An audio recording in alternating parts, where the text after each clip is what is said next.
On va se prendre un moment lecture avec Blandine, qui va nous donner envie de lire, j'en suis sûre. La parole est à toi. Merci Christelle. Donc, je prends le relais de Christelle pour cette chronique littéraire. Je voulais vous parler ce soir du dernier livre de Réjeanne Sénac, qui s'appelle Par effraction, rendre visible la question animale. Alors déjà, qui est Réjeanne Sénac? Elle est directrice de recherche au CNRS, donc c'est une chercheuse. Elle s'occupe au Centre de recherche politique de Sciences Po, CEVIPOF. Elle dirige le département de sciences politiques. Elle a déjà écrit plusieurs livres. Et ce livre-là est pour moi un des livres importants de la rentrée littéraire. Je suis libraire et dans cette rentrée littéraire, on parle beaucoup de famille. Voilà.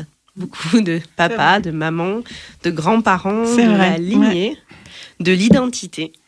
Et là, Réjeanne Sénac, elle ne signe pas du tout une fiction, puisqu'elle est chercheuse, c'est une enquête de terrain. Et ce qui m'a particulièrement touchée, c'est qu'elle parle de famille aussi. Elle parle de notre grande famille, la grande famille à laquelle on appartient, c'est la famille des animaux. Et ça m'a fait penser à Evelyne Ayer. Evelyne Ayer, c'est une biologiste française. Il y a des petites vidéos qui tournent en ce moment sur les réseaux sociaux où elle rappelle une chose qui est simple. Elle nous rappelle que nous, les humains, on ne descend pas des singes, en fait. On est des singes. Donc, on fait partie de cette grande famille des animaux. Réjeanne Sénac, elle est touchée par la question animale depuis très longtemps. Et là, pendant 1 an, dans le cadre de son enquête, elle a suivi 59 associations, donc on dit animalistes, antispécistes, etc., pour venir toucher du doigt cette question de la maltraitance, de l'extrême maltraitance qu'on fait subir à ces animaux non humains, donc qui font partie de notre famille.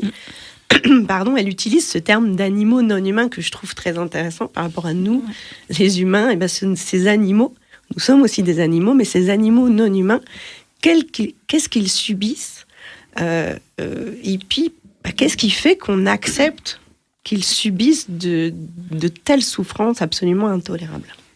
Alors même qu'elle le rappelle, 84% de la population française est contre l'élevage intensif et contre la manière dont on abat les animaux dans les abattoirs.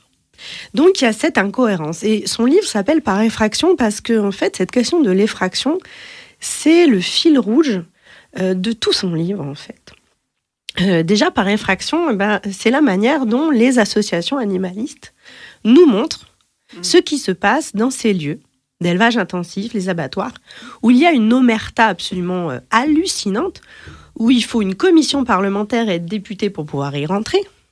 Si ce n'est pas le cas, vous ne pouvez pas y rentrer. Donc, par effraction, ces associations comme L214, qu'on connaît, peut-être une de celles qu'on connaît mieux, vont rentrer donc illégalement dans ces lieux pour prendre des vidéos, des photos qui sont intolérables et nous les montrer. C'est-à-dire nous montrer ce qu'il y a d'intolérable dans ces lieux. Et c'est déjà cette première effraction. Et ensuite, ça vient faire effraction, nous, dans notre déni collectif. Et ça, elle l'explique bien. Enfin, c'est surtout les militants, les militantes, les acteurs, les actrices de ces milieux associatifs qui en parlent bien. C'est comment il est indispensable d'avoir des images et qu'il est indispensable d'aller par effraction dans notre inconscient et aller dénoncer, en fait, ce qui s'y passe. Mais le problème, c'est que ça fait des années qu'on le dénonce. 50% de la population française a un animal de compagnie. La plupart du temps, il l'adore. Et pour autant, nous mangeons des cadavres, nous vêtissons avec des vêtements faits avec des cadavres d'animaux, etc. Donc, il y a cette... ou pas. Et justement, ce qui est intéressant, c'est que ces militants et ces militantes, les personnes qui adhèrent à cette cause, il y a une autre effraction, c'est moi que j'ai beaucoup aimé. Elle parle de l'effraction par le repas. Alors bientôt, ça va être les fêtes de fin d'année, on va être tous attablés, et puis il va y avoir forcément, parce que heureusement c'est de plus en plus le cas, quelqu'un qui va nous dire je suis végane et je suis végétarien. Et cette effraction qu'il va commettre par le repas, ça va nous choquer, puisque ça nous culpabilise, ça va nous renvoyer la réalité. Nous, si quand même, c'est pas bien ce qu'on fait, etc. Et en fait, ce que montre Réjeanne Sénac, et moi qui m'a beaucoup plu, c'est que c'est pas du tout ça, en fait, le militantisme, dans ces milieux associatifs antispécistes, animalistes. C'est que, en fait, eux, ce qu'ils viennent porter, c'est au contraire, c'est la tolérance, c'est l'humanité. C'est nous aider, nous, à nous rendre compte de cette banalité du mal. Donc, elle reprend aussi cette expression d'Hannah Arendt, et que nous sommes là à accepter cette banalité du mal.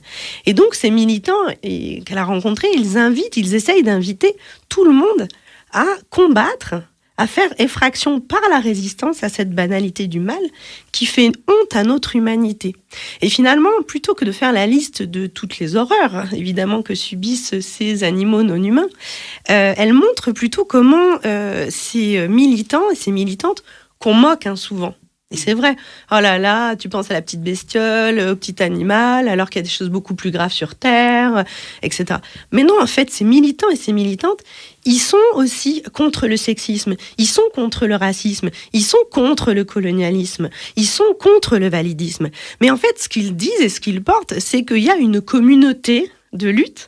J'ai envie de faire ma marxiste, une convergence des luttes, et que cette lutte-là, elle participe de toutes les luttes qui sont contre les rapports de domination, contre l'exploitation. Et le message que porte le livre, parce que le livre porte ce que disent ces militants et ces militantes, c'est un message, en fait, finalement, d'amour et d'espoir. C'est-à-dire, essayons ensemble de changer le monde pour aller vers moins de violence. Conscientisons cette violence dans laquelle nous sommes. Sortons de ce système d'exploitation capitaliste qui nous oblige à être dans cette violence et essayons d'aller vers l'amour et l'espoir. Et ça, je trouve que c'est hyper important à une époque de conservatisme où on n'arrête pas de nous sortir du wokisme à toutes les sauces, en oubliant, déjà que ça n'existe pas, mais imaginons même la plupart des personnes que l'on traite de wokistes, et d'ailleurs, je vais le dire, je pense que je suis wokiste à ce titre-là, ce sont des personnes tolérantes, des personnes qui veulent plus d'amour et plus d'espoir, plus de désir dans notre société. Donc voilà pourquoi je vous conseille vivement la lecture de ce livre de Réjeanne Sénac, sachant que quand j'ai dit qu'il y avait convergence des luttes, pensons à toutes ces personnes qui travaillent, ces humains qui travaillent dans ces lieux d'abattage des animaux, dans ces lieux qui sont des lieux terrifiants. Et là encore, il y a aussi une convergence des luttes. Et je vais vous lire 2 petits extraits, si j'ai le temps, Christelle. Voilà, nous t'écoutons avec plaisir. Voilà, qui permettra... Si j'ai pas pris les 2 heures d'émission à parler comme une... qui j'espère vous donneront également envie, peut-être même plus que ce que je viens de dire jusqu'à maintenant, de lire ce livre. Donc, je cite, « Être élevé dans une société sexiste et spéciste, ouvrir les yeux sur la dimension systémique des injustices, des violences, notamment envers les femmes et les animaux non humains, conduit à ne plus pouvoir appréhender le monde au premier degré, y compris sur ce qu'est la douceur et la beauté. C'est vivre en acceptant un décalage, une fracture en soi et dans sa perception de ce qui nous entoure.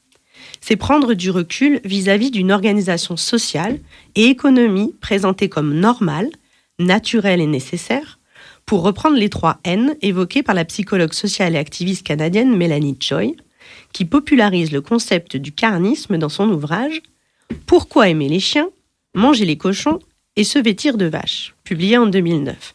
Elle y développe le fait que, tant qu'elle est hégémonique, une croyance n'a pas besoin d'être logique ou argumentée. Dans cette publication, la légitimité des mobilisations pour la cause animale et les travaux sur la question animale croissent, mais l'exploitation animale perdure. Avec 2050 milliards d'animaux tués pour l'alimentation humaine dans le monde et environ 3,2 millions d'animaux issus de l'élevage abattus par jour en France en 2022, le carnage continue. Ce carnage a des conséquences désastreuses et tragiques pour les animaux élevés pour être mangés, mais aussi pour l'espèce humaine, notamment parce qu'ils participent à la destruction des écosystèmes. Donc j'ai juste oublié une chose importante, l'éditeur.